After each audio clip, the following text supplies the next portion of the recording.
December 27, 1944, 11:47 local time. 22,000 feet above Mindoro, Philippines. Major Richard Bong rolls his P-38 Lightning inverted and pulls the stick back, diving toward a formation of Japanese fighters 8,000 feet below.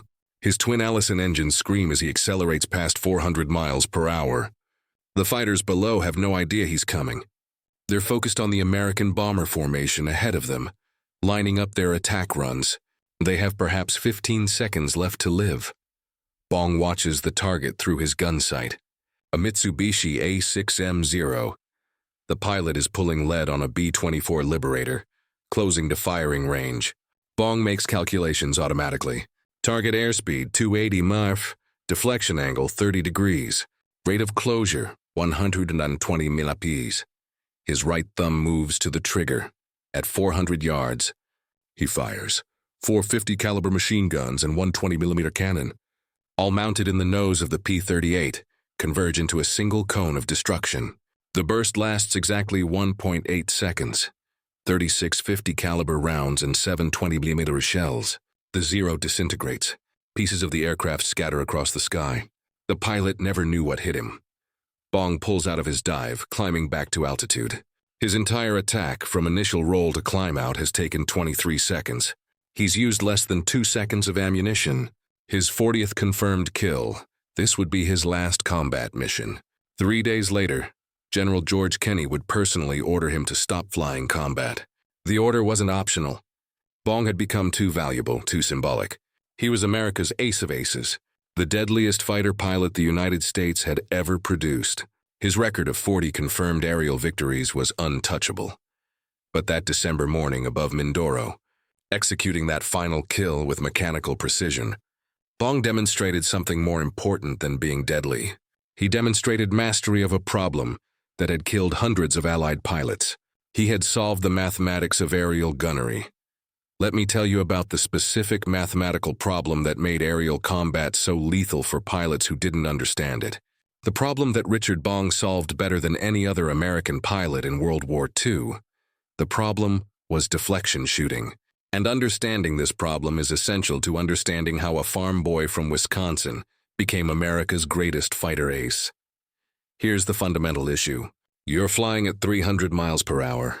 Your target is flying at 280 miles per hour at a different angle. Your bullets travel at approximately 2,800 feet per second for 50 caliber rounds.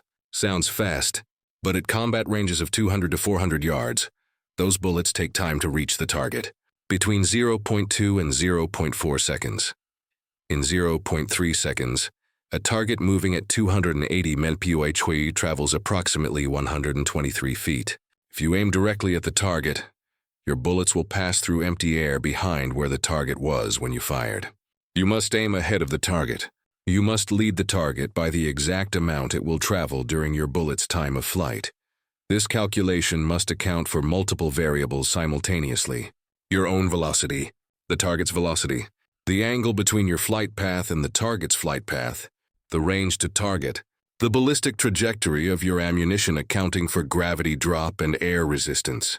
And you must perform this calculation in combat, while experiencing high G-forces, while monitoring for other threats, while managing your aircraft's energy state. Let me break down the specific mathematics that made this so difficult. Consider a 90-degree deflection shot, a crossing shot where the target passes perpendicular to your flight path. You're at 300 yards range. The target is moving at 280 mph, which equals 410 feet per second. Your 50 caliber bullets take approximately 0.36 seconds to travel 300 yards. In that time, the target travels 148 feet. You must aim 148 feet ahead of the target's current position. But this assumes both aircraft are flying level at the same altitude. Add vertical displacement. Now the target is 1,000 feet below you. The actual range isn't 300 yards. It's the hypotenuse of a triangle. Using the Pythagorean theorem, the true range is approximately 333 yards. Your bullets now take 0.4 seconds to reach the target. The target travels 164 feet. Your lead angle just increased. Now add your own motion. You're not stationary. You're moving at 300 mph, 440 feet per second. If you're diving on the target, you're accelerating. Your motion adds a component to the bullet's trajectory. The bullet's path is the vector sum of the gun's muzzle velocity plus your aircraft's velocity. In a high-speed dive, your aircraft's forward velocity can add 100+ feet per second to the bullet's effective velocity. Changing the trajectory and time of flight, now add gravity. A .50 caliber bullet drops approximately 20 inches at 300 yards, 35 inches at 400 yards. In aerial gunnery, you're often firing at targets below you. Gravity assists bullet trajectory, reducing drop. Or you're firing at targets above you. Gravity opposes bullet trajectory, increasing drop. You must compensate, now add wind. 20,000 feet, winds can exceed 100 mph. Crosswinds deflect bullets. Headwinds and tailwinds affect ground speed and closure rate. You must estimate wind velocity and direction, and factor it into your lead calculation. Now add evasive maneuvering. The target isn't flying straight and level. The target is turning, climbing, diving, rolling. The target's velocity vector is constantly changing. You must predict the target's future position based on observed flight path, estimated turn radius, and likely pilot intentions. You're not aiming at where the target is. You're not even aiming at where the target will be. You're aiming at where you predict the target will be based on incomplete information about their current maneuver. Now add target identification and threat assessment. Is this target an enemy fighter or a friendly aircraft? Japanese and American aircraft look similar at distance. Misidentification causes friendly fire incidents. You must confirm target identity before firing. You must also assess whether this target is threatening your bombers or is engaged with other fighters. You must prioritize targets, all while performing deflection calculations. Now add ammunition conservation. You have a limited ammunition supply, 2,000 rounds of .50 caliber. You'll need 50 rounds of 20 mm. At 3,000 rounds per minute combined rate of fire, you have 40 seconds of trigger time total. But you can't fire continuously. The guns overheat. Sustained fire causes barrel warping and accuracy degradation. You must fire in bursts, 2 seconds maximum. This gives you 20 firing opportunities. You must make every burst count. Most pilots couldn't integrate all these variables in real time. The cognitive load was overwhelming. Pilots would fixate on the target, forget to lead, and waste ammunition shooting at empty air. Or they would overcorrect, applying too much lead and miss ahead of the target. Or they would achieve correct deflection but fire at excessive range where bullet dispersion made hits improbable. Combat reports from the Pacific Theater show that the average American fighter pilot in 1942-1943 expended over 1,000 rounds of ammunition per confirmed kill. Some pilots never achieved a kill despite multiple combat tours. The mathematics defeated them, but there was another problem. Training didn't replicate combat conditions. Stateside gunnery training used towed targets. A tug aircraft would tow a fabric sleeve at predictable speed and altitude. Student pilots would make firing passes on the sleeve. The sleeve didn't maneuver. The sleeve didn't shoot back. The student pilot could set up the perfect attack geometry, take their time, and fire at leisure. This bore no resemblance to actual combat. Advanced gunnery training used aerial tracking exercises. 2 aircraft would fly pre-planned maneuvers while student pilots practiced tracking with their gun sights. No live fire, just tracking practice. The student would call guns, guns, guns when they believed they had a firing solution. The instructor would evaluate whether the gun sight position was correct. This was better than towed target practice, but still inadequate. The target was cooperative. The maneuvers were scripted. There was no stress, no fear, no incoming fire. The U.S. Army Air Forces understood this problem. They developed training programs. They built deflection shooting ranges with moving targets. They created mathematical tables and published manuals explaining the principles. None of it was sufficient. The gap between understanding deflection, shooting intellectually, and executing it under combat stress was immense. Richard Bong executed deflection shooting with accuracy that seemed impossible. His gun camera footage, analyzed by intelligence officers, showed consistent patterns. He would fire bursts averaging 1.5 to 2.5 seconds. His bullets would track directly into the target. Minimal wasted ammunition, maximum effect. His ammunition efficiency was extraordinary. A typical P-38 Lightning carried 500 rounds per .50 caliber machine gun, 4 guns total, 2,000 rounds, plus 150 rounds for the 20mm cannon. Bong's combat reports show missions where he achieved multiple kills, while expending only 10–15% of his total ammunition load. How did he do it? The answer traces back to his childhood in Poplar, Wisconsin, and to skills he developed before he ever climbed into a cockpit. Richard Ira Bong was born September 24, 1920, in Superior, Wisconsin. He grew up in Poplar, a small farming community in northern Wisconsin near the Minnesota border. Population, approximately 400 people. His father, Carl Bong, was a Swedish immigrant who worked as a farmer and blacksmith. His mother, Dora, raised Richard and his 8 siblings. The Bong family wasn't wealthy. They were working farmers. This meant Richard learned to hunt at a young age. Hunting wasn't recreation. Hunting was food procurement. Wasted ammunition meant wasted money the family couldn't afford to waste. Richard hunted with a .22 rifle, small caliber, inexpensive ammunition. He hunted rabbits, squirrels, ducks, fast-moving targets that required precise shot placement. A .22 has limited range and limited stopping power. You must hit vitals. You cannot afford to wound game that escapes. Hunting these targets develops specific skills: visual tracking of fast-moving objects, prediction of target movement based on observed behavior, calculation of lead angles accounting for projectile travel time, immediate feedback. If you miss, the target escapes and you've wasted ammunition. Richard became an exceptional marksman, not through formal training, through necessity and through thousands of hours of practice in the woods around Poplar. He developed intuitive understanding of ballistics and deflection angles before he knew these terms existed. This skill set would prove directly transferable to aerial gunnery. But Richard's interest wasn't in hunting. His interest was in flying. He had been fascinated by aircraft since childhood. Poplar was near a small airfield. Richard would watch planes take off and land, studying their movements. He built model airplanes. He read everything about aviation he could find. In 1938, he graduated from Poplar High School. He enrolled at Superior State Teachers College, now the University of Wisconsin-Superior. He studied to become a teacher, but he also joined the Civilian Pilot Training Program, a government initiative designed to create a reserve of trained pilots. The program discovered Richard had exceptional aptitude.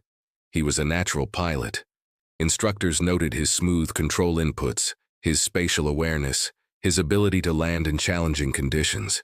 He wasn't just competent, he was gifted. In May 1941, as war in Europe escalated and tension with Japan increased, Richard enlisted in the Army Air Corps Aviation Cadet Program. He wanted to fly military aircraft. He wanted to serve. He also understood that war was coming and that pilots would be needed. His training progression was rapid. Primary flight training at Tulare, California. Basic flight training at Gardena, California. Advanced training at Luke Field, Arizona. His instructors consistently rated him as exceptional. He graduated from advanced training in January 1942 with the rank of second lieutenant. He was assigned to P-38 transition training at Hamilton Field in California. The P-38 Lightning. This was the aircraft that would define his combat career. Let me explain exactly why the P-38 was the perfect machine for Richard Bong's skill set, and why it was also the deadliest aircraft in the Pacific Theater for pilots who didn't understand how to fly it. The P-38 Lightning was designed by Clarence Kelly Johnson's team at Lockheed. It was unlike any other fighter in the American arsenal. Twin-boom design. 2 Allison V-1710 engines, each producing 1,475 horsepower with turbochargers. Twin counter-rotating propellers that eliminated torque effects. Tricycle landing gear that provided excellent visibility on the ground. And most critically for aerial gunnery. All weapons mounted in the nose. The weapons cluster was devastating. 4 M2 Browning 50 caliber machine guns. Each gun fired 750–850 rounds per minute. Muzzle velocity, approximately 2,800 feet per second. 1 Hispano-Suiza 20mm autocannon mounted between the machine guns. Rate of fire, 600–700 rounds per minute. Muzzle velocity, 2,850 feet per second. high explosive shells. This weapons arrangement was revolutionary. In most fighter aircraft, guns were mounted in the wings. Wing-mounted guns had a convergence problem. The guns angled inward to create a convergence point at a specific range, typically 200 to 300 yards.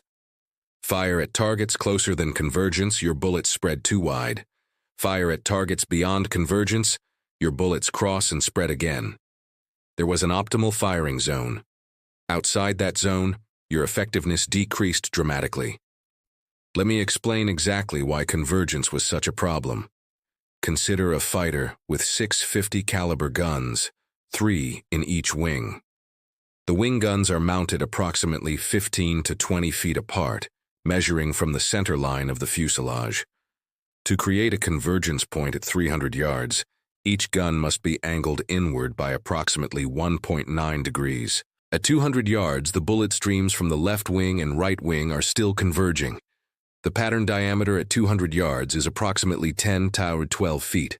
Most fighter aircraft have a wingspan of 30-40 feet.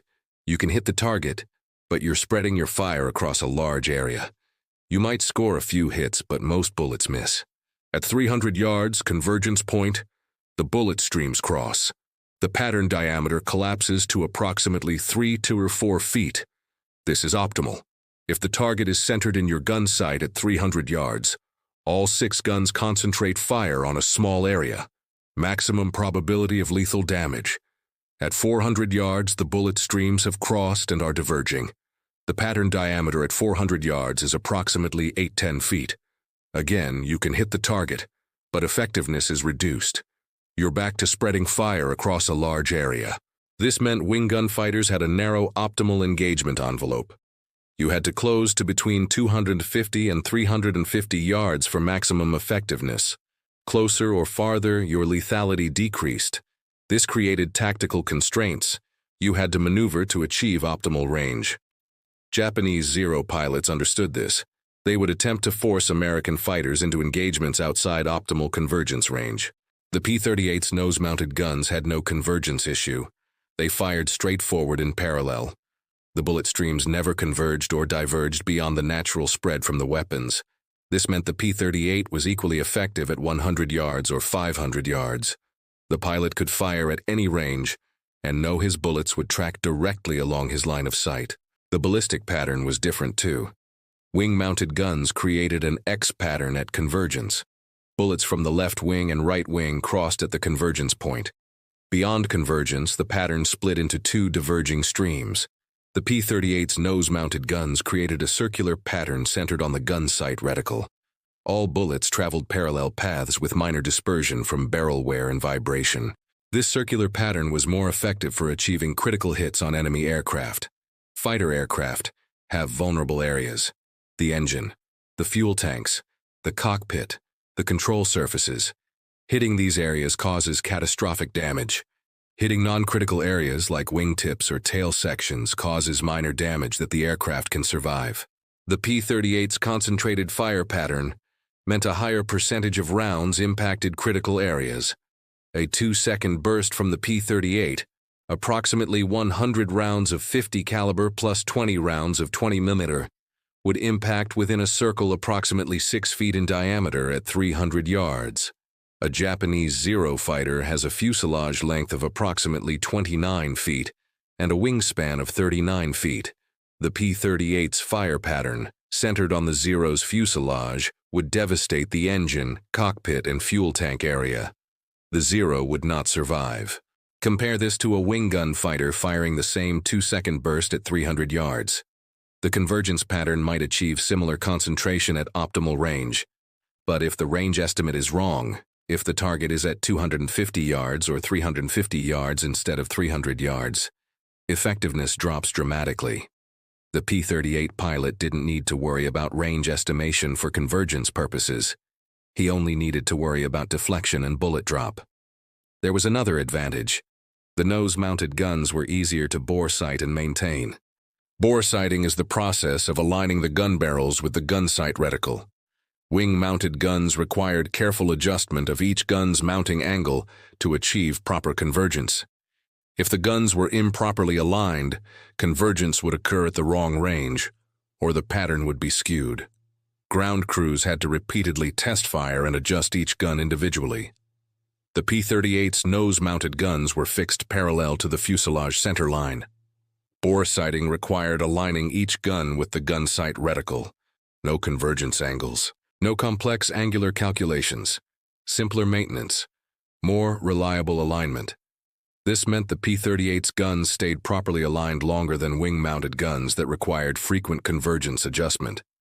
For a pilot with exceptional deflection shooting skills, this was perfect. You could engage at extended range with confidence that your bullets would go where you aimed. You could fire shorter bursts with higher probability of hits. You didn't need to close to point-blank range where the target could shoot back.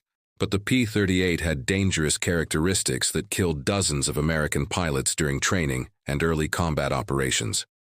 The aircraft was fast, maximum speed, 414 km/h at 25,000 feet. This was faster than most Japanese fighters. But achieving this speed required proper engine management. The twin turbochargers were complex mechanical devices that required careful monitoring. Improper turbocharger operation could cause engine failure. The P-38 suffered from a phenomenon called compressibility in high-speed dives. As the aircraft approached the speed of sound, shock waves would form on the wings and tail surfaces. These shock waves disrupted airflow and created a nose-down pitching moment. The controls would become unresponsive. The aircraft would continue accelerating in the dive.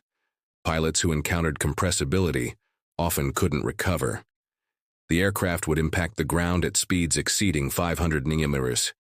The solution to compressibility was dive speed discipline. Never exceed approximately 0.68 Mach. Roughly 425 mph indicated airspeed at altitude. Pilots who exceeded this speed risked entering compressibility. Recovery required reducing power and deploying dive flaps at lower altitude where air density increased. But many pilots didn't understand this. They died learning. The P-38 was also maintenance intensive. The turbocharged engines required frequent adjustment and inspection. The intercoolers could ice up in tropical conditions. The Prestone coolant system was vulnerable to battle damage. A single hit that severed a coolant line could cause engine failure within minutes. For pilots who respected the aircraft's limitations and understood its systems, the P-38 was extraordinarily capable. For pilots who didn't, it was a death trap. Richard Bong respected the machine. He studied the technical manuals. He listened to mechanics and maintenance crews. He understood how the systems worked and what would cause failures. He flew the aircraft within its performance envelope. He never pushed beyond the limits. And then, in May 1942, he nearly destroyed his career through a moment of stupidity. Stationed at Hamilton Field in California, Bong decided to show off his flying skills. He took his P-38 down Market Street in San Francisco at rooftop level. Witnesses reported seeing the aircraft so low that the propeller wash broke windows. He then flew to the Golden Gate Bridge and executed a loop around the bridge's suspension cables. This was a flagrant violation of every regulation in the book. Unauthorized low-level aerobatics over a major city. Reckless endangerment of civilians. The incident was reported immediately. Bong was brought before his commanding officer, General George Kenney. Kenney was furious. He was a combat veteran of World War I and one of the most capable air commanders in the Army Air Forces. He had no tolerance for hotshot pilots who endangered civilians for ego gratification. He prepared to ground Bong permanently and potentially court-martial him. But during the disciplinary meeting, Kenney saw something in Bong's demeanor. There was no arrogance, no defiance, just embarrassment and acknowledgement that he had screwed up. Kenney also reviewed Bong's training records and instructor evaluations. The kid was gifted, exceptionally gifted. Kenney made a decision that would change the course of the air war in the Pacific. Instead of destroying Bong's career, he would channel that talent into combat. He kept Bong under his direct command and sent him to the Pacific Theater. Kenney would later command the 5th Air Force in the Southwest Pacific. Bong would become one of his most valuable assets. In September 1942, Bong deployed to New Guinea. This was the front line of the war against Japan. American forces were desperately trying to halt Japanese advances toward Australia. The fighting was brutal. The conditions were miserable. The Japanese pilots were experienced veterans who had been flying combat missions since 1937 in China. The Japanese fighters Bong would face were primarily Mitsubishi A6M Zeros. The Zero was legendary for its maneuverability.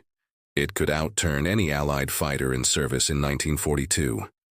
Japanese pilots used this advantage ruthlessly. They would bait American fighters into turning engagements and then exploit the Zero's superior turn radius to achieve firing solutions. American pilots who tried to dogfight Zeros died. The casualty statistics were clear. Pilots who engaged in sustained turning combat against Zeros had dramatically lower survival rates than pilots who used different tactics. Bong understood this immediately. He watched other pilots engage Zeros in turning fights. He saw the results. He understood that fighting the Zeros fight meant death. He needed different tactics. He developed his doctrine during his first month of combat operations over Buna, New Guinea. The doctrine was ruthlessly simple and grounded in physics and energy management. First principle: altitude is energy. Height above the enemy can be converted into speed. Speed is survivability and offensive capability. Always maintain altitude advantage when possible. Second principle: speed is life. The P-38 was faster than the Zero in level flight and in dives. Use this advantage. Never slow down in proximity to enemy fighters. Third principle: never turn with a Zero. The Zero will win a turning fight. The P-38 cannot match the Zero's turn radius at combat speeds. Attempting to turn is suicide. Fourth principle: use vertical energy management. Convert altitude to speed by diving. Use speed to climb back to altitude. Fight in the vertical plane, not the horizontal plane. Fifth principle: shoot precisely and disengage. The nose-mounted guns provide exceptional firepower. Fire short, accurate bursts. Then immediately use your speed to escape before other enemy fighters can engage you. Sixth principle: patience. Wait for advantageous engagement geometry. Don't force attacks when conditions aren't optimal. Withdraw, reposition, attack when you have advantage. This doctrine became known as boom and zoom tactics. Dive on the target from altitude. Execute a high-speed firing pass. Zoom back to altitude using momentum from the dive. Never remain in the target area. Never expose yourself to counterattack. The doctrine worked because it exploited the P-38's strengths while avoiding its weaknesses. It worked because it transformed aerial combat from a matter of aircraft maneuverability into a matter of energy management and geometry. But doctrine alone wasn't sufficient. Executing the doctrine required exceptional flying skills and exceptional gunnery skills. Many pilots understood boom and zoom tactics intellectually, but couldn't execute them under combat stress. Richard Bong executed them perfectly. His first confirmed victory came on December 27, 1942, over Buna. He was flying bomber escort when Japanese fighters attacked the formation. Bong climbed above the fight, selected a target, dove, fired a burst, and climbed away. The Zero went down. Bong never gave the other Japanese fighters an opportunity to engage him. His second and third victories came on January 8, 1943, over Lae, New Guinea. Again, bomber escort. Again, Japanese fighters attacking the bombers. Bong executed 2 separate boom and zoom attacks within minutes. 2 Zeros destroyed. Bong suffered no damage to his aircraft. The pattern repeated across dozens of missions. Bong would position himself with altitude advantage. He would identify targets that were either unaware of his presence or in disadvantageous positions. He would dive, fire, kill, and escape. He was patient. He waited for correct geometry. He never forced attacks. But there was a mission in March 1943 that demonstrated how Bong's tactical thinking evolved beyond simple boom and zoom doctrine. This mission showed his ability to manipulate enemy behavior and create opportunities where none existed. March 11, 1943. Bomber escort mission over Salamaua, New Guinea. Bong is flying with his wingman, Lieutenant Richard West. They're positioned at 28,000 feet, providing top cover for B-17 bombers attacking Japanese shipping at 18,000 feet. Japanese fighters, approximately 12 Zeros, are climbing to intercept the bombers from below. Standard tactical situation. Bong could execute his usual attack, dive on the climbing Zeros, score a quick kill, zoom back to altitude. But Bong observes something. The Zero formation has two elements. 6 fighters are climbing aggressively toward the bombers. 6 fighters are holding lower altitude, approximately 15,000 feet, flying a wider pattern. These lower fighters are the reserve element. They're positioned to intercept any American fighters that dive on the climbing attackers. This is a tactical trap. The climbing Zeros are bait. They're presenting themselves as easy targets to lure American fighters down into the waiting reserve element. If Bong dives on the climbers, the reserve element will have altitude advantage on him during his zoom climb. He could find himself engaged with 6 fresh Zeros while trying to climb away. Bad situation. Bong decides to reverse the trap. He tells West to follow him. Instead of diving immediately, Bong flies away from the combat area, maintaining altitude. He flies perpendicular to the bomber's course, opening lateral separation. The Japanese fighters continue their climb toward the bombers. They haven't noticed the 2 P-38s moving away. Bong flies approximately 5 miles lateral displacement. Then he turns back toward the combat area. He's now approaching the Japanese formation from their flank, from an angle they're not watching. He maintains altitude. He's still at 28,000 feet. He's higher than both the climbing attackers and the reserve element. He positions himself so that the sun is directly behind him. This is deliberate. The sun creates glare that makes visual detection difficult. Anyone looking in his direction will be looking into the sun. They won't see him until it's too late. He waits. The climbing Zeros are approaching the bomber formation. They're focused on setting up their attack runs. They're predictable. They're committed to their attack.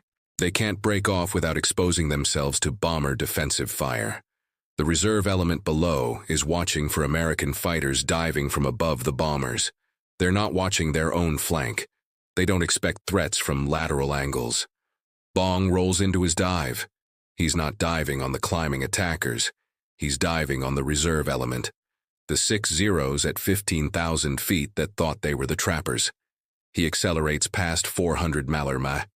West follows, maintaining position off Bong's wing. The reserve Zeros don't see them coming. Bong closes to 300 yards on the trailing Zero in the formation. He fires. 2-second burst. The Zero's right wing separates at the root. The aircraft tumbles. The pilot doesn't bail out.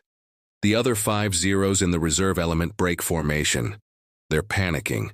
They don't know where the attack came from. They scatter in different directions. Some turn left. Some turn right. Some dive away. Formation discipline collapses. Bong doesn't pursue the scattering Zeros. He uses his dive speed to zoom back above them. He climbs to 20,000 feet, positioning himself above the scattered Japanese fighters. He's separated them from mutual support. They're individual targets now, not a coordinated formation. He selects one of the diving Zeros. The Zero pilot is running away, diving for speed and safety. But he's made a mistake. He's diving away from his flight toward lower altitude. He's isolated himself from help. Bong follows the dive, accelerating. He closes to 250 yards. He fires. The Zero's engine explodes. The aircraft noses over into a steeper dive. No recovery, no parachute. 2 kills in approximately 90 seconds. But more importantly, Bong has destroyed the Japanese tactical plan. The reserve element is scattered.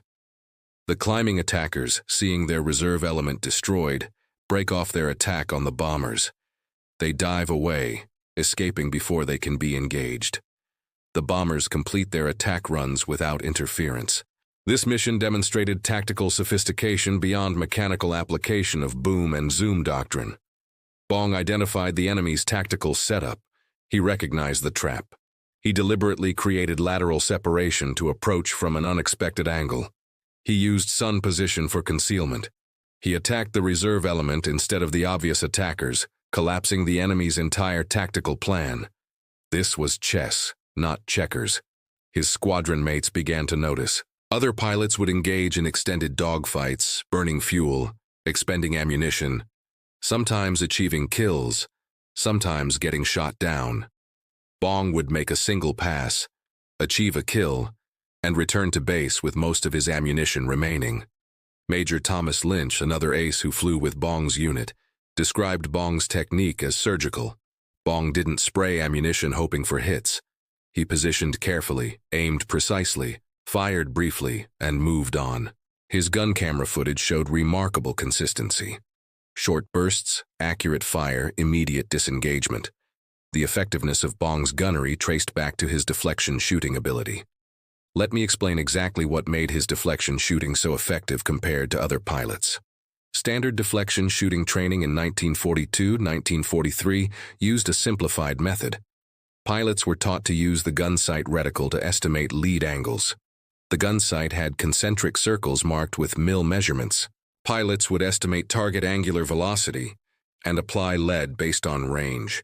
This method worked adequately for gentle deflection angles. For crossing shots with high deflection angles, the method was inadequate.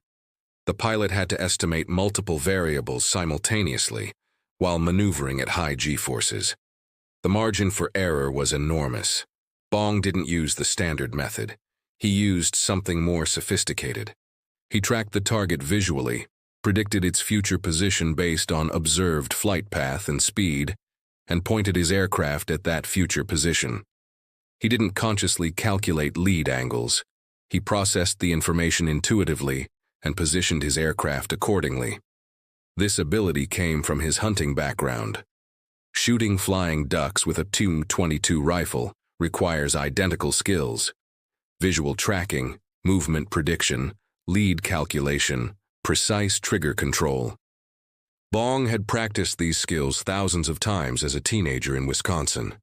The skills transferred directly to aerial gunnery. But there was another factor. Bong had exceptional spatial awareness and three-dimensional visualization ability.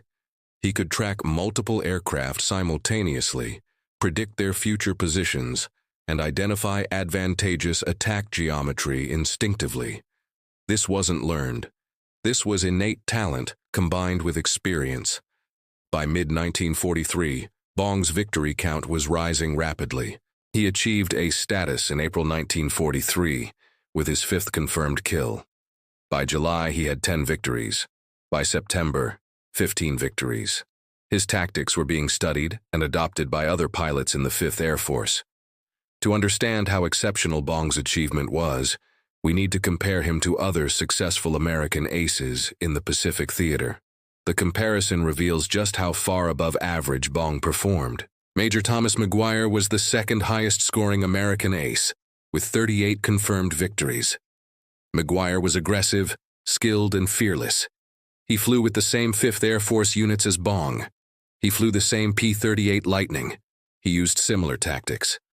McGuire achieved 38 victories across approximately 170 combat missions before being killed in action in January 1945. His kill rate was approximately 0.22 victories per mission. Bong achieved 40 victories across approximately 200 missions. Kill rate, 0.20 victories per mission, nearly identical to McGuire. Both were exceptional. Both were operating at the extreme upper end of pilot capability. But the difference wasn't in kill rate. The difference was in survival. McGuire died in combat. Bong survived. McGuire, on his final mission, violated his own tactical doctrine. He engaged in a low-altitude turning fight with a Japanese fighter while low on fuel. His aircraft stalled during the engagement. He crashed. He made one mistake. It killed him. Bong never made that mistake. Bong's discipline was absolute. He never violated his tactical doctrine. He never took unnecessary risks. He never allowed ego or aggression to override judgment. This discipline, as much as his shooting skill, explains his survival across 200 missions. Major Richard West, Bong's frequent wingman, achieved 8 confirmed victories. West was a competent pilot who survived the war. His kill rate was approximately 0.06 victories per mission, across approximately 130 missions. West flew with Bong on dozens of missions. He followed Bong's tactical guidance. He survived, but his kill rate was 1/3 of Bong's rate. This comparison illustrates that flying with Bong and following his tactics increased survival probability, but didn't automatically translate to high kill counts. Achieving kills required not just correct tactics, but exceptional execution. West could follow Bong into advantageous positions, but West's deflection shooting wasn't as accurate as Bong's. West would fire longer bursts with lower hit probability. Bong would fire shorter bursts with higher hit probability. The difference in gunnery skill, even with identical tactical positioning, produced dramatically different kill rates. Lieutenant Colonel Gerald Johnson achieved 22 confirmed victories flying P-47 Thunderbolts and P-38 Lightnings in the Pacific. Johnson was an experienced pilot and tactical leader. His kill rate was approximately 0.3 victories per mission. Johnson flew different aircraft types and operated in different tactical situations, making direct comparison difficult. But the general pattern holds. Even highly successful aces typically achieved kill rates around 0.10 to 0.15 victories per mission. Bong's 0.20 rate was exceptional. The comparison extends beyond the Pacific theater. In Europe, the highest-scoring American ace was Major Francis Gabreski, with 28 confirmed aerial victories plus 2.5 ground victories. Gabreski flew P-47 Thunderbolts against German Luftwaffe fighters. German pilots in 1943 and 1944 were, on average, more experienced and better trained than Japanese pilots in the same period. German fighters like the FW-190 and Bf-109 were highly capable aircraft comparable to American fighters in performance. Gabreski achieved his victories across approximately 166 combat missions. Kill rate, approximately 0.17 victories per mission. Again, exceptional performance, but still below Bong's rate. And Gabreski survived the war, demonstrating similar tactical discipline to Bong. The pattern across all these comparisons shows that achieving 30-plus victories required both exceptional skill and exceptional survival discipline. Many pilots had the skill but lacked the discipline. They took risks.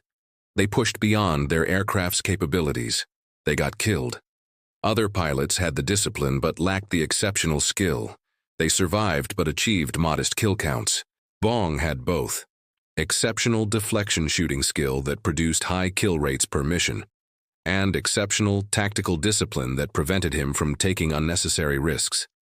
This combination was extraordinarily rare. General Kenny recognized Bong's value extended beyond his personal victory count. Bong was a force multiplier. His presence on bomber escort missions dramatically reduced bomber losses. Japanese pilots were becoming cautious when P-38s were present. Bong's reputation was spreading, but with rising victory counts came rising risks. Every combat mission was a roll of the dice. Every engagement created opportunities for equipment failure, pilot error, lucky shots from enemy gunners. The longer Bong flew combat, the higher the probability something would go wrong. General Kenny understood this mathematically. If each mission has a small probability of death, and you fly enough missions, eventually probability catches up with you. Kenny began trying to keep Bong out of combat. He sent Bong back to the United States for bond tours and publicity events. He assigned Bong to training duties. He tried to ground him. Bong kept finding ways to fly combat missions. He was a fighter pilot. Combat was his job. He felt obligated to the bomber crews depending on air cover. He couldn't stand being kept safe while other pilots faced danger. In April 1944, Bong was sent back to the United States for a rest period and publicity tour. He was celebrated as a national hero. He received a hero's welcome in Poplar, Wisconsin. He proposed to his girlfriend, Marjorie Vattendahl. They became engaged. But Bong couldn't stay away from combat. By August 1944, he was back in the Pacific. By this point, he had 28 confirmed victories, putting him close to breaking Eddie Rickenbacker's World War I record of 26 victories. The media began following his progress. Every new victory was front-page news. Let me tell you about specific combat missions during this period that demonstrate both Bong's tactical brilliance and the brutal mathematics of aerial combat. October 10, 1944. Mission over Borneo. Bong is flying escort for B-24 bombers striking Japanese positions. Altitude, 24,000 feet. Weather, clear skies, unlimited visibility. Japanese fighters scramble to intercept. Approximately 15 to 20 Zeros and Oscar fighters climbing toward the bomber formation. Bong observes the Japanese fighters from above. They're in a loose formation climbing toward the bombers. They're focused on the bombers. They haven't seen the P-38s positioned above them. Bong makes his attack decision. He rolls inverted and pulls into a steep dive. His wingman, Lieutenant Thomas Malone, follows. They accelerate past 400 nautical PAs. The Japanese fighters are still climbing, still focused on the bombers. At 1,000 yards, Bong begins tracking his selected target, a Zero at the front of the formation. He watches the target through his gun sight. The target is pulling lead on a B-24. The target pilot is focused on his attack run. He's completely unaware of Bong diving on him from above. Bong closes to 300 yards. He applies deflection lead, aiming ahead of the target's flight path. His thumb presses the trigger. The P-38's 450 caliber guns and 20mm cannon fire simultaneously. The burst lasts 2 seconds. The Zero explodes. The pilot never knew what hit him. Bong doesn't watch the Zero burn. He's already transitioning to his next maneuver. He uses his dive speed to zoom back above the Japanese formation. He climbs to 26,000 feet, back above the fight. His entire attack has taken 20 seconds. He's used approximately 60 rounds of ammunition. The Japanese formation breaks. They've lost their element leader. They're confused. Some turn toward the P-38s. Some continue toward the bombers. Some break away and dive for safety. The formation cohesion is destroyed. Bong selects his second target, another Zero, this one turning toward him.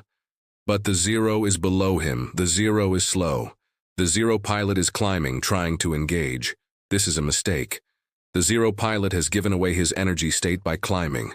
Bong executes a chandelle, a climbing turn that converts speed into altitude while changing direction. He completes the chandelle positioned above and behind the climbing Zero. The Zero pilot realizes his mistake and tries to dive away. Too late. Bong dives again. Closes to 250 yards. Fires. The Zero's right wing separates from the fuselage. The aircraft tumbles out of control. 2 kills in 90 seconds. Bong climbs back above the fight. He checks his fuel state. Adequate. He checks his ammunition state. He's used approximately 120 rounds total. He still has over 1,800 rounds remaining. He positions for another attack. But something goes wrong. Japanese ground fire, possibly anti-aircraft artillery, hits his right engine. The Allison V-1710 begins running rough. Oil pressure drops. Coolant temperature rises. The engine is dying. Bong shuts down the right engine and feathers the propeller to reduce drag. The P-38 can fly on one engine, but performance is degraded. Maximum speed, approximately 250 mph. Rate of climb, minimal. He's vulnerable. He immediately breaks off from the combat area. He uses his remaining altitude to glide away from the fight. Japanese fighters that might have pursued are occupied with other P-38s and the bombers. Bong escapes unnoticed. He flies the crippled P-38 back to base at Tacloban, over 400 miles. He lands safely on one engine. Maintenance crews inspect the damage. The right engine has severe damage to the coolant system and oil lines. The engine is unsalvageable, but the aircraft can be repaired. Bong walks away from the aircraft. 2 more victories. His total, 36 confirmed kills. This mission demonstrates several critical aspects of Bong's combat methodology. First, patience. He waited for correct attack geometry.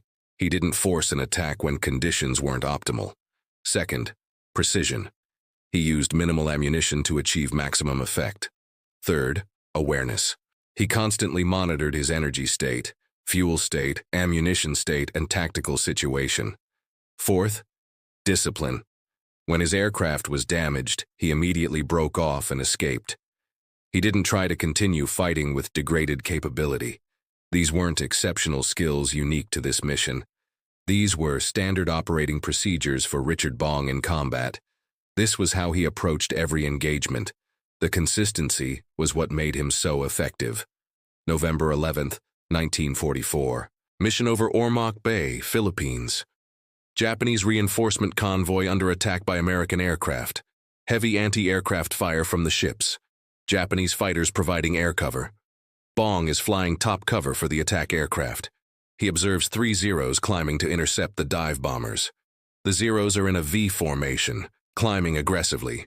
They're focused on reaching the dive bombers before they can complete their attack runs. Bong positions himself directly above the Japanese formation. He waits until the Zeros are committed to their climb. They're slow, they're predictable, they're vulnerable. He rolls inverted and dives. He selects the trailing aircraft in the formation. At 400 yards, he fires. The Zero explodes, the other 2 Zeros break formation. One turns right, one turns left. They're panicking. Bong extends away from the fight using his dive speed. He climbs back to altitude. He repositions. He watches the 2 remaining Zeros. They're searching for him. They don't know where he is. He dives again. He targets the Zero that turned right. The Zero is in a gentle turn, searching.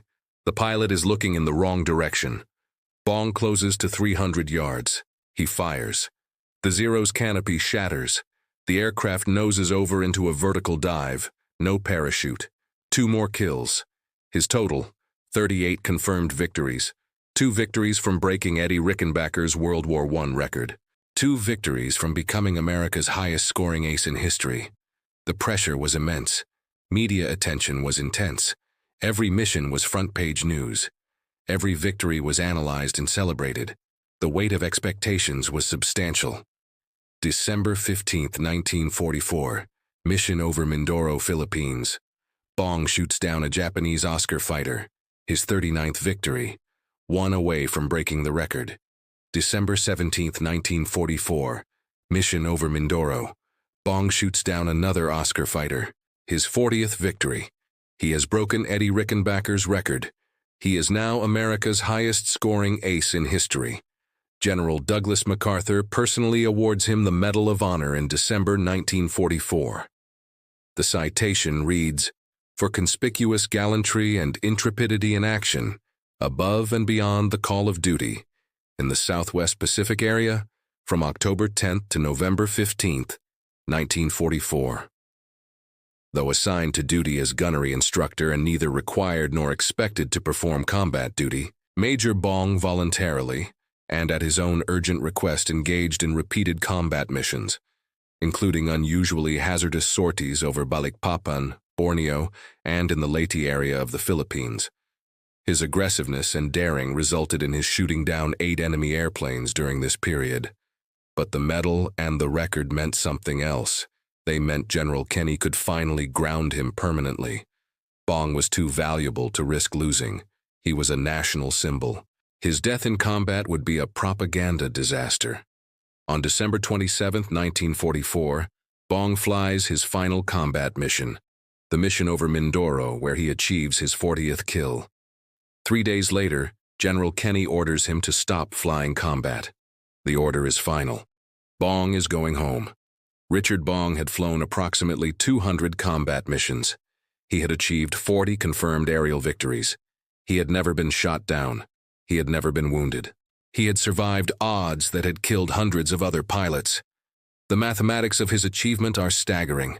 If each combat mission has a small probability of death, perhaps 1 to 2% based on casualty statistics from the Pacific Theater, then surviving 200 missions means beating odds of approximately 50.1 against survival. Bong didn't just survive, he dominated. His ammunition efficiency was unmatched. 40 confirmed kills using an estimated total of 50,000 rounds of ammunition across his entire combat career.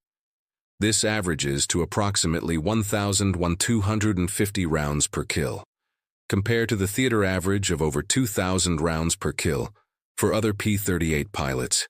His tactical doctrine had saved countless lives. Bomber crews specifically requested Bong as escort.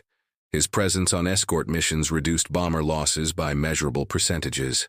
Pilots throughout the 5th Air Force adopted his energy management tactics and boom and zoom methodology.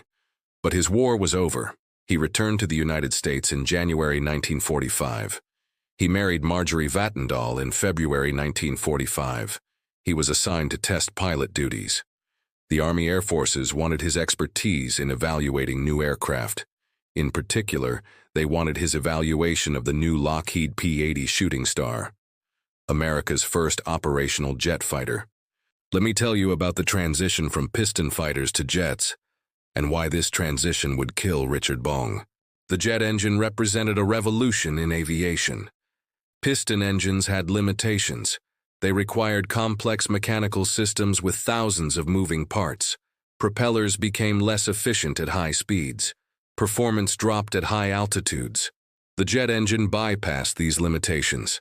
A jet engine was mechanically simpler. No pistons, no crankshaft, no valves.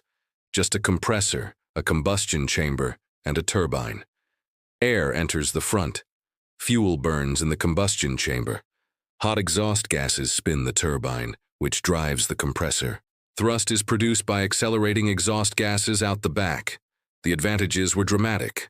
Higher speeds, better high-altitude performance, simpler mechanics. The P-80 Shooting Star, designed by Kelly Johnson's team at Lockheed, the same team that created the P-38, could reach speeds over 500 mph. This was faster than any piston fighter in service. But jet engines in 1945 were new technology. Reliability was questionable. Safety procedures were still being developed. Test pilots were exploring unknown territory. Richard Bong was assigned to test the P-80 at Lockheed's facility in Burbank, California. He began familiarization flights in July 1945. He flew several successful test flights. He was adapting to the new aircraft's characteristics. Different engine response, different handling qualities, higher landing speeds, but the fundamental flying skills were transferable. On August 6, 1945, Bong was scheduled to perform an acceptance flight on a new P-80 that had just completed production. Acceptance flights were routine. Take off, climb to altitude, perform basic maneuvers, check systems, land, standard procedure. Bong performed his pre-flight inspection. He climbed into the cockpit. He started the jet engine. He taxied to the runway. He received clearance for takeoff. He advanced the throttle. The jet accelerated down the runway. The P-80 lifted off smoothly. Approximately 2 minutes after takeoff, at an altitude of approximately 300 feet, the primary fuel pump failed. The engine, starved of fuel, flamed out. The jet became a glider. Except jets don't glide well. The P-80 had a glide ratio of approximately 10.1. At 300 feet, this gave Bong approximately 3,000 feet of forward travel before impact. Bong attempted to restart the engine using the backup fuel pump. The restart procedure required time he didn't have. The aircraft was descending rapidly. Below him was a residential area of Burbank. Houses, streets, civilians. He attempted to turn back toward the airfield.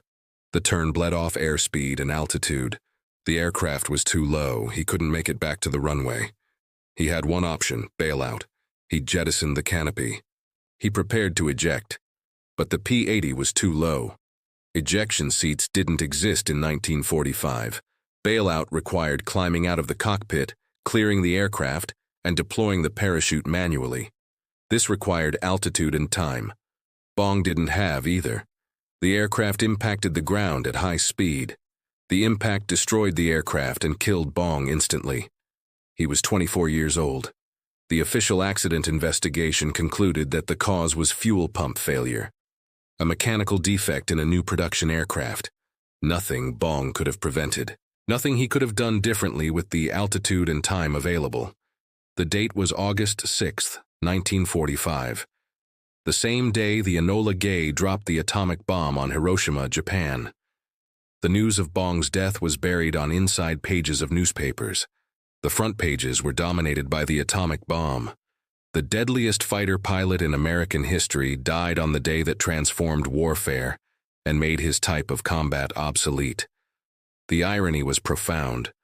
Bong had survived 200 combat missions against experienced enemy pilots in one of the most dangerous theaters of World War II. He died in a routine test flight over California due to mechanical failure in a new technology aircraft. His death was not combat-related. He didn't die heroically in battle.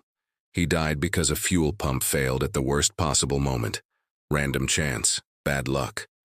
The same random chance that had spared him through 200 combat missions finally caught up with him in the most meaningless circumstances. Let me tell you about the legacy Richard Bong left, and why his record will never be broken.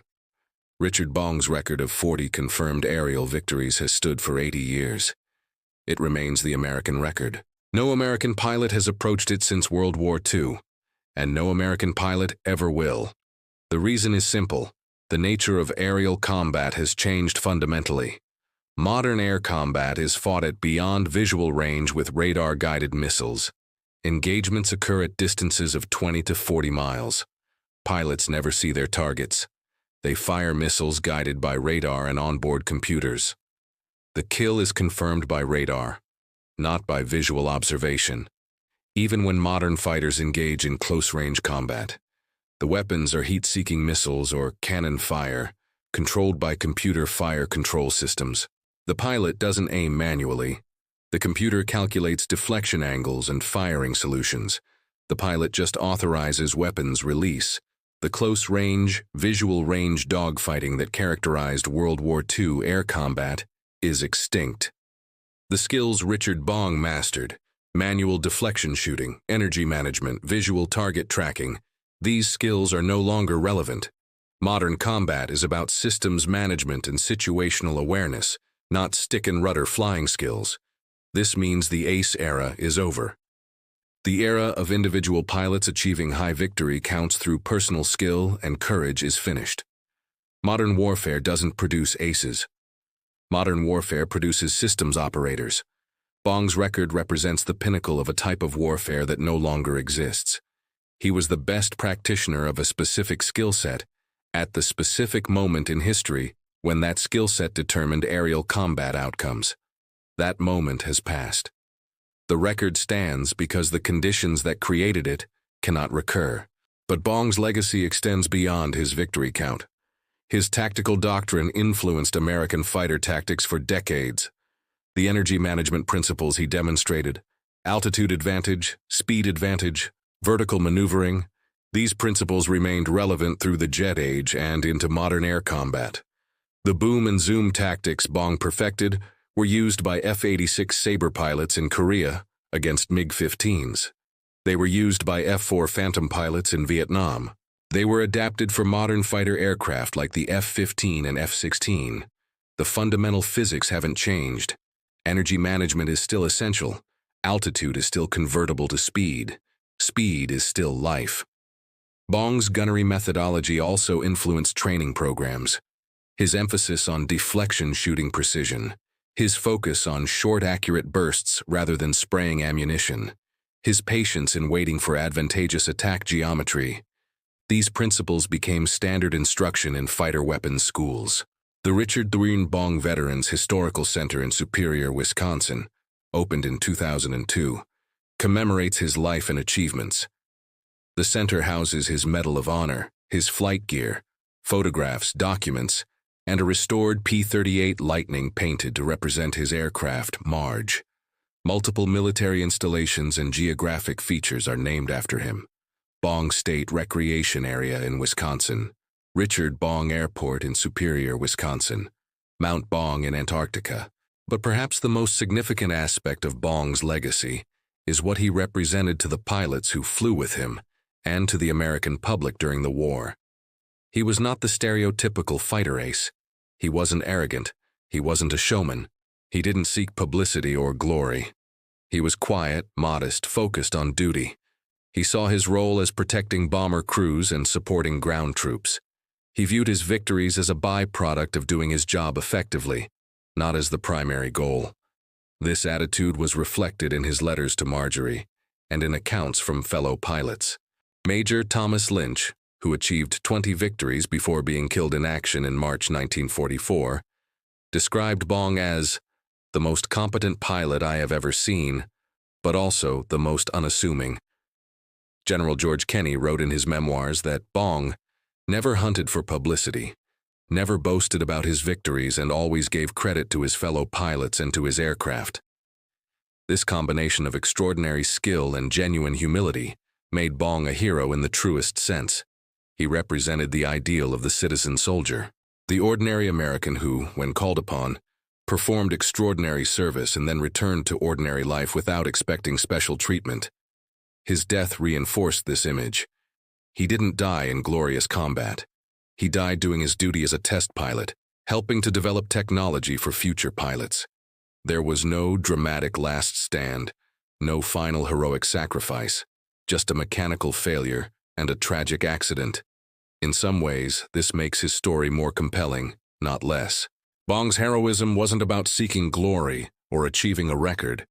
It was about consistent, competent, dedicated service in the face of extraordinary danger.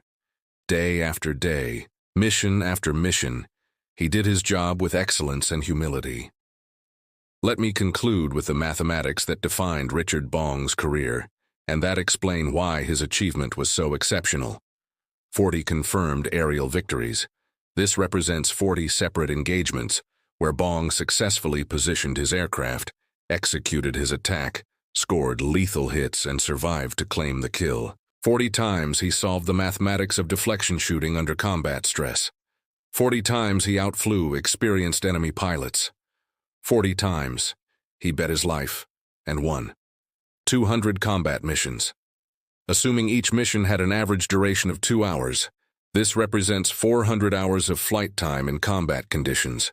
400 hours of managing a complex aircraft while scanning for threats, monitoring fuel and ammunition, communicating with wingmen, protecting bombers, and seeking targets of opportunity. Estimated ammunition expenditure: 40,000, 50,000 rounds total across all missions. This averages to approximately 200, 250 rounds per combat mission, compared to theater averages of over 400 rounds per mission for other P-38 pilots. Bong's ammunition efficiency was approximately double the average. This efficiency came from precision and discipline. Fire only when you have a high probability shot. Don't waste ammunition on low probability attempts. 0 losses to his wingmen. Across all his combat missions, Bong never lost a wingman to enemy action while flying as flight leader. This statistic is extraordinary. It demonstrates that Bong's tactical doctrine was not just effective for achieving kills, but effective for survival. Pilots who flew with Bong and followed his tactics survived. The survival probability calculation is striking. If we estimate that each combat mission had a 2% probability of death or serious injury based on casualty rates in the Pacific Theater, then the probability of surviving 200 missions is approximately 0.98200, 0.018, or 1.8%. Bong beat 55.1 odds against survival. And he didn't just survive. He achieved 40 victories. He never suffered serious injury. He never had an aircraft loss attributed to enemy action. This combination of survival and lethality represents statistical outlier performance. Bong was operating multiple standard deviations above average pilot performance. Part of this was skill, part was tactical intelligence, part was equipment quality, but part was also luck. Random chance played a role. The bullet that narrowly missed, the engine that kept running despite damage, the enemy pilot whose gun jammed at the critical moment. Bong benefited from luck, but he also created opportunities for luck to work in his favor through superior positioning and tactics.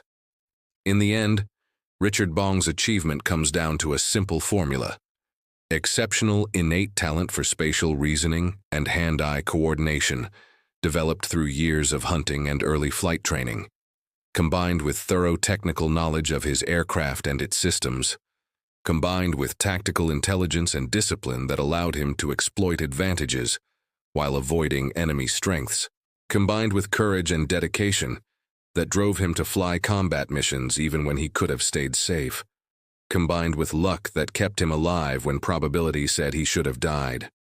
This formula produced the deadliest American fighter pilot in history. A farm boy from Wisconsin who became America's ace of aces. A record holder whose record has stood for 80 years and will stand forever because the type of warfare that created the record no longer exists.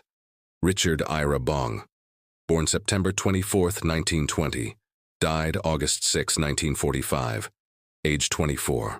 40 confirmed aerial victories, 200 combat missions, the mathematical measure of excellence in aerial combat, the standard by which all American fighter pilots are measured, the unbreakable record of the ace of aces, and the reminder that excellence in warfare, as in all human endeavors, comes not from seeking glory, but from dedication to craft, discipline in execution, and humility in success. These were the qualities that made Richard Bong exceptional. These were the qualities that made him America's greatest fighter pilot. These were the qualities that created a legend that will endure as long as people remember the history of aerial combat. That is the story of Richard Bong, farm boy, fighter pilot, test pilot, hero. The man who solved the mathematics of death from 22,000 feet, the ace who will never be surpassed.